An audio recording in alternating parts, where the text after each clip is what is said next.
Hi there, welcome back to my channel. Today's topic is protein. So I was talking about carbs last week, so if you want to find that video in my history, on my videos on YouTube, you will find that video. But there are three macronutrients when it comes to foods that are essential for our diets.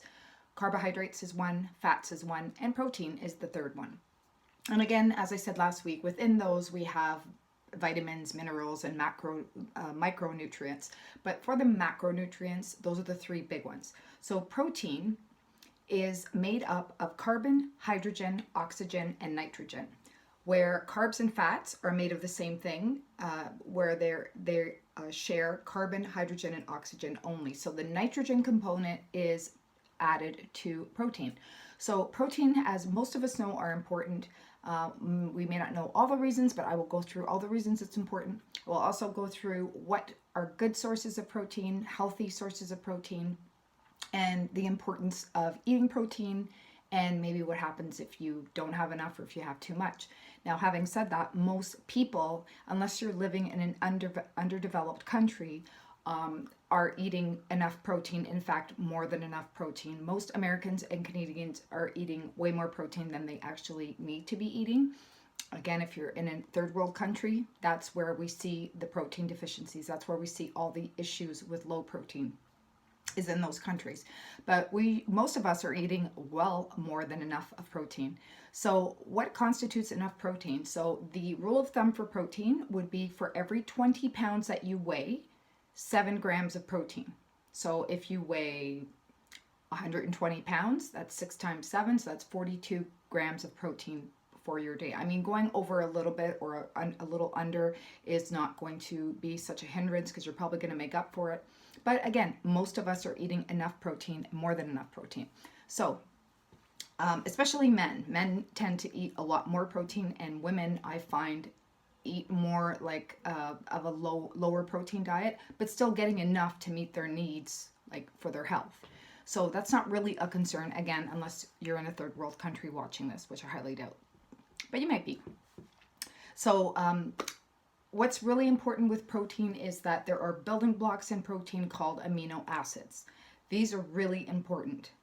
There are over 20 amino acids, but there are 9 that our body cannot make. So we need to get these from food. And there needs to be a variety because some foods have all these 9 amino acids in them, but many do not. And I'll let you know which ones those are as we go through so that you have a good idea. But we have to make sure, especially for anyone who's a vegan or a vegetarian, it's important to mix up your sources of protein to make sure that you're getting all 9 amino acids, but we will get to that when I talk about the food. So people that are physically active and lift weights, or both, and they're usually both, but physically active or you're lifting a lot of weights, you don't have to be a bodybuilder, but just the fact that you do that and you're working on muscle and building muscle, those people need more protein. So athletes need more protein, bodybuilders need more protein. If you're working with a lot of weights, you need more protein. Another demographic that we find needs more protein are the elderly, so senior citizens. And that's mostly because as we age, we don't eat as much typically. I mean, some people do, but most people, they don't eat as much, and they tend to eat more like carbohydrate-rich foods as we get older, as opposed to protein. And protein, as we know, is important for muscle and for bone development. So when you're older, your muscles, you don't want your muscles to wear away. You don't want your bones, like your bones are wearing down. These are issues that we have as we get older. So we want to be cognizant of that. So that's another demographic that perhaps could use a little more than the suggested amount of protein that I mentioned earlier. So 7 grams per 20 pounds of body weight. So I made some notes just so I don't forget. So there are lots of benefits to protein. So I talked about the muscle benefits, bone benefits. So very important for muscle health, very important for bone health.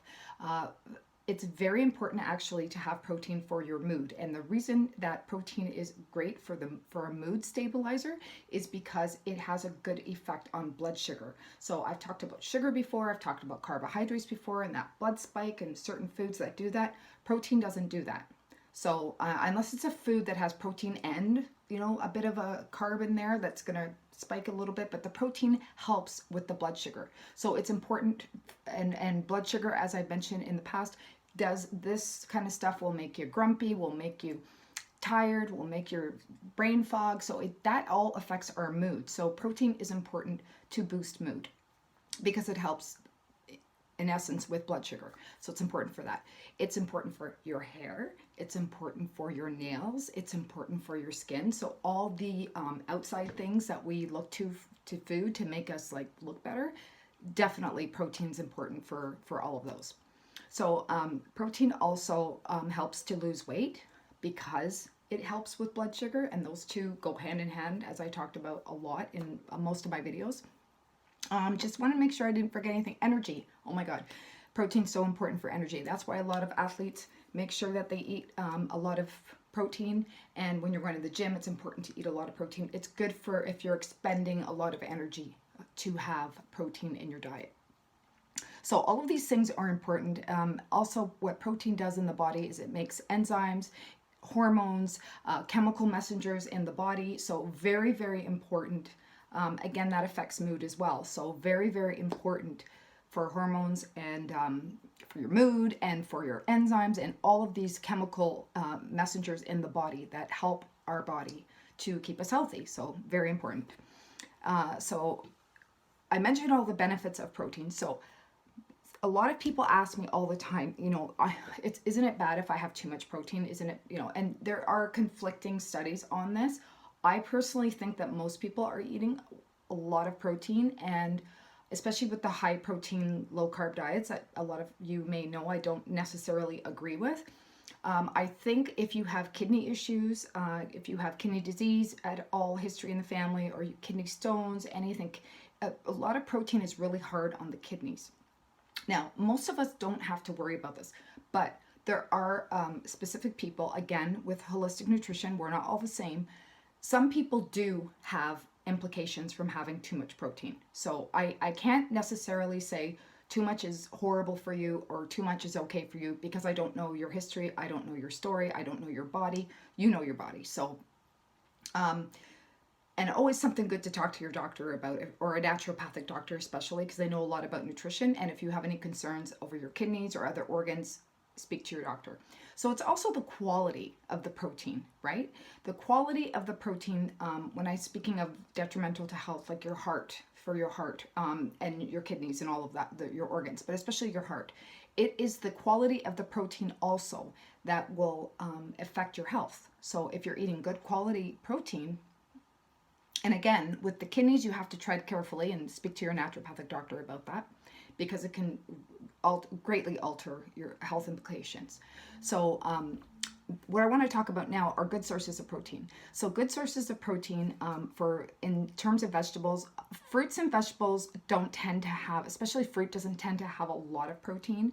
But as I always say, there are other benefits to these, and some have small amounts of protein. So again, when you're working up your food for the day, like throughout the day, what you're eating is affecting how much protein you're getting. It's affecting everything that you're getting. But all these little things can add up to getting in your protein, depending on your lifestyle and depending on your eating habits. So vegetables that have a little bit of a higher amount of protein. I mean, it's not crazy high, but broccoli, asparagus, spinach are really good sources of protein.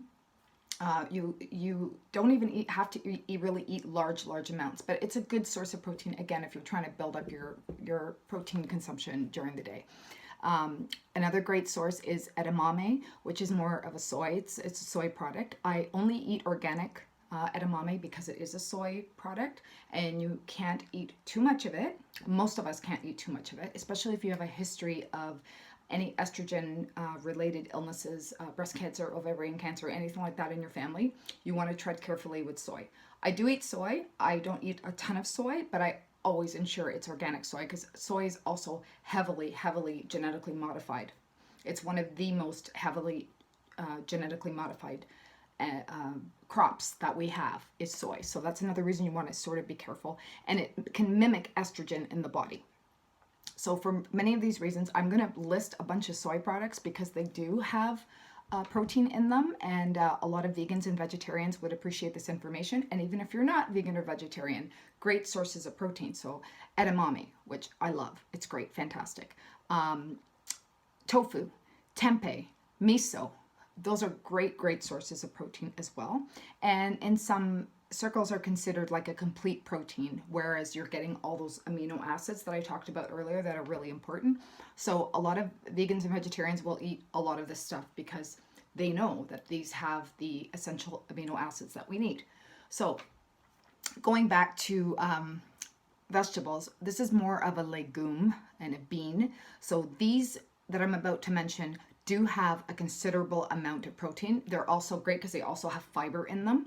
So great choices. So those would be chickpeas, lentils, black beans, mung beans. So all of these are great sources of protein, as well as fiber and minerals and vitamins and everything like that. So they're wonderful choices, especially if you're vegan or a vegetarian. Sea vegetables, I don't know if you've ever tried those. I've tried them before in the past. I haven't eaten a lot of them lately, but they're a pretty good source of protein. They are very much taste like a vegetable that came out of the sea, so they're not the greatest tasting, I will admit, and they're not, I remember when I made them, my kitchen like smelled like a shipping yard, so it doesn't have the most pleasant of smell, but they have a lot of nutrients in them, so, and not everybody finds them gross, but they're not my favorite thing, I'm just going to be honest, but if you can stomach them, sea vegetables are a really good source of protein. And quinoa is an amazing source of protein. Quinoa, I do believe, has all of the 9 amino acids in it, so it's considered a complete protein, even though it's sort of a carb. It is considered, it's a great source of protein, and there are so many nutritional benefits to quinoa. Quinoa cooks like rice, and you can put it in any dish sort of like a rice. You can just eat it alone with some lemon on it. It's delicious, actually. I love quinoa. So that's another great source of protein. And to just continue on with the vegan vegetarian, again, you don't have to be to consume these, but most of the foods I've mentioned are. I'm getting to the animal proteins, don't worry. Chia seeds and hemp seeds. So nuts and seeds have some protein in them as well. Some are better sources than others. So in terms of nuts and seeds, chia seeds and hemp seeds are amazing, considering how little you might sprinkle on, I don't know, your yogurt. I put hemp seeds all over my salad. Depending on what you're making, they can be added to almost anything, really. And they have a good amount of protein in them. So those are delicious. They are expensive. They come in a bag like this. It's about, I don't know, $10, $8, considering where you shop it. It lasts forever because you only need a little bit. You're only just putting a little bit of a sprinkle on. So don't let that price be a hindrance, because you will have that bag for quite a while. And in terms of nuts, almonds. Almonds nutritionally are a really good choice for a nut, and they do have protein in them, right? So almonds are a wonderful source of protein if you're concerned about your protein intake. So now I'm going to get to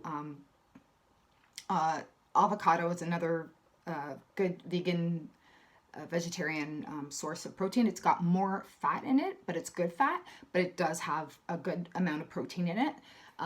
Egg whites, I believe per egg white there's like 20 grams of protein, which is crazy considering like egg white has very good protein in it as well, and I actually love egg whites. So there's another one. So now I'm going to get to the animal proteins. So the animal proteins, I'm going to tread carefully here, because this is usually the part where people are eating unhealthy proteins, like, you know, and we know, most of us know that red meat is not great.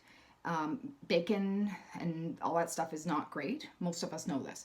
So when it comes to animal protein, there's a lot of reasons that animal protein isn't good for you. It's not just about clogging up your arteries or heart disease or, you know, animal protein. I don't eat animal protein. However, I do, I lied. I eat like fish, but I don't eat red meat at all. And that's my own choice because I'm a vegetarian. But if you do eat animal protein, I highly suggest organic grass-fed beef or chicken or whatever it is you're eating. Yes, it's expensive. It's crazy expensive, but you know what? Treat yourself maybe once a week, once every 2 weeks. Have all the other proteins that I mentioned that are like more plant-based, add more of that into your diet, and then you'll have less consumption of red meat. So it's red meat is we've known for centuries that it's not good for us. But anyhow, what the thing is with animal fats is that they are complete proteins. So eggs, red meat, pork, all that's chicken, they are 100% a good like source of amino acids, like the essential amino acids. So in that sense, I can't knock animal protein because it is a complete protein. So if you are having animal protein, make sure it's grass-fed, make sure it's organic, make sure that you're getting it from a certified organic butcher or location. And I don't want to talk too much about the negative things about red meat because I don't want to scare everybody completely. But the reason I actually stopped eating meat was because I love animals, but I was still eating meat and loving my dog and loving animals, and it didn't really hit me until I took nutrition course, and then I was reading about like what they feed animals, a lot of grains that are like genetically modified grains, and just a lot of corn, a lot of soy products, like they just fattening up these animals because it's all about money to sell off these animals, and then we're eating those animals with all that crap that I don't even eat. So why would I eat an animal that's eating crap that I don't eat? Number one. Number two, antibiotics. They put so much antibiotics, so it's causing a resistance as a society. Back in the day when there was a farm, they would have an animal, say a cow, got sick. They would seclude that cow and give that cow that was sick antibiotics, wait till it got better, then put it back with the other cows. Now they just give them all antibiotics because money is time and time is money, and who's got time for that, and who cares about people? So it's causing us as humans to become resistant to antibiotics. Like, to me, this is terrifying. That alone was like, I don't want to eat meat anymore. Or chicken, right? Like that was enough. But also hormones. So they put hormones in some of these animal proteins. And, for a chicken, for example, they'll hormone it up so that it gets really big and really fat, and it grows like at a crazy rate, unnaturally, can't even stand on its own legs. And then we're eating this chicken with these hormones in it, and, estrogen. And, with the rise of breast cancer, I don't know. To me, when I found all this out, it was enough for me. But I don't want to make anyone feel bad that's eating these products. I just want to give you maybe some information you didn't know. I'm sure every documentary on Netflix explains this stuff, but in case it doesn't. So the reason I'm pushing the organic so much is because there are so many chemicals, like antibiotics, like I said, synthetic ingredients, carcinogenics, like it can be cancer causing. Meat is very acidic on the body, so it causes our blood to be acidic. That is one of the reasons known cause of cancer is acidic blood. So I have to mention that. I cannot leave that out. So another thing that really freaked me out that I found out is that they will sell not organic meat, but like a regular butcher or a regular grocery store, depending where you're getting your meat. They will sell chicken or beef or pork or whatever that has tumors. And I know one person personally who confirmed this for me that used to work at a butcher. And I also know someone else who was a butcher for 30 years and confirmed this to me, because I asked them, is this true? This is crazy. He said it's true. So to save time and save money, if they're chopping up meat and they see a tumor, they just cut it out and then they sell it. So, anyway, so for that reason, when I was eating meat and chicken, I started to buy halal and kosher products, because I was reading that they were, this was like 10 years ago, I read that, the animal had to be pure from disease, pure from sickness, pure from illness. And over the last 10 years, I've been reading more and more about it. And it's not always 100% guaranteed. Like you'll pretty much, the animal is pure of tumors. They generally don't have that when it comes to halal or kosher meat. But depending on the meat, sometimes during that animal's last days, they will feed it really well and they'll treat it really well, like the last days ending leading up to the slaughter. And they say that the slaughter is a little more humane, and I believe that animal does not get killed in front of other animals. I will tell you that I have, don't ask me why and please don't do it. I actually Googled, I was curious to know how they killed those animals, and to me it didn't look any more humane. It was pretty bad. But I mean, there can be some benefits, and obviously if you're religious and you're either Muslim or you know, Jewish, and you have to follow these, I totally respect that and understand that. I'm just saying that it's not always the case where even though they're being treated better the last few days, it doesn't mean that they've eaten a really good diet their whole life. It doesn't mean they weren't treated great their whole life. It doesn't mean, like, it's just not cut and clear to me. But I would still prefer that over the regular meat that you get from the butcher.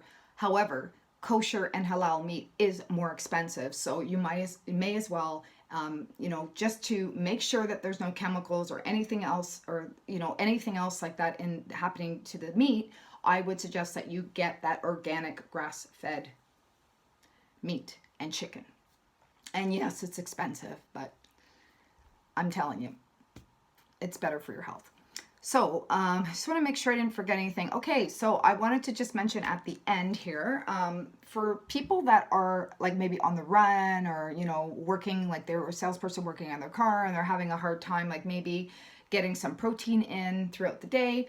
Again, as I mentioned, most of us are eating more than enough protein.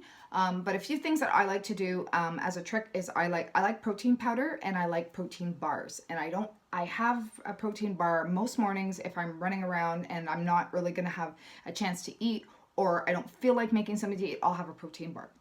Now, they're not all created equally. Either are protein powders.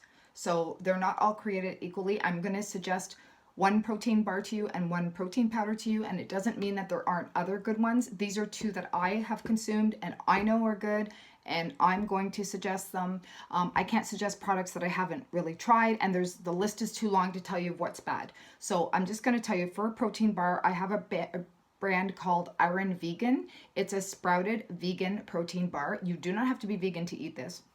It's got like 17 grams of fiber. It's got like 21 grams of protein. They're delicious. They are so good. They're really, really good. And they are satiating as protein. I forgot to mention, protein is very satiating. It keeps you fuller for a longer period of time, always. So, especially for those of you that are trying to lose weight, I highly recommend these healthy proteins that I mentioned. And I recommend that you have a protein with every meal to help you with your blood sugar and to help you with weight loss, because it will keep you fuller longer. You'll notice a difference as opposed to just eating a carb. You will notice a big difference when you have protein. So Iron Vegan protein bars, and for protein powder, I recommend Vega, V-E-G-A. It's a smaller, they have bigger ones, but I buy this smaller container, and I love the chocolate one. It's really, really good. Both of these products are vegan. I'm not vegan, I'm vegetarian, and I just happen to prefer these, and I find nutritionally they are both very healthy. The protein powder that I use has like 2 servings of vegetable in every scoop, which I think is amazing, and they're delicious. So that's why I thought I would recommend them. I do not work for these companies, and again, those are just the ones that I use. So I hope this was helpful to you, and I'm going to do another video this week on fats, just so we talk about all 3 of the macronutrients. I ran on long enough. It's almost at 24 minutes. I apologize. That's why sometimes I talk really fast, because I'm like, oh crap, I've been talking forever. I could talk about this stuff all day though. So hope this was helpful. Let me know if you have any questions. Be well, and I will talk to you soon.